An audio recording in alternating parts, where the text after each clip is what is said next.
Tinatayang nasa 4,500,000 halaga ng fully grown marijuana plants ang nadiskubre ng mga operatiba sa isinagawang marijuana eradication sa Barangay Lukong, Tinglayan, Kalinga nito lamang ika-31 ng Hulyo taong kasalukuyan. Ayon kay Police Colonel Gilbert A. Fatiig, Provincial Director ng Kalinga Police Provincial Office, matagumpay ang operasyon dahil sa pagsisikap ng mga operatiba na pinangunahan ng Provincial Drug Enforcement Unit at Provincial Intelligence Unit kasama ang Tinglayan MPS, 1st and 2nd PMFC, Kalinga PPO, 111 Special Action Company, 11 Special Action Battalion PNP SAF at Philippine Drug Enforcement Agency, Kalinga. Nagresulta ang operasyon sa pagkakadiskubre ng isang plantasyon na may kabuuang lawak na 1,500 square meters na may nakatanim na humigit kumulang 22,500 fully grown marijuana plants na may 4,500,000 standard drug price.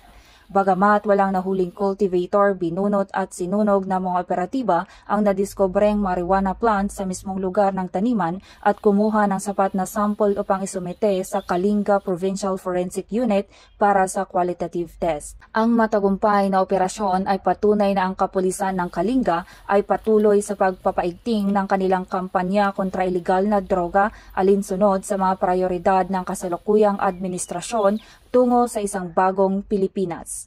Mula dito sa Rehiyon Cordillera, ako ang inyong PNN Correspondent Patrolwoman Melanie Amoyong, alagad ng batas, tagataguyod ng Balitang Pulis.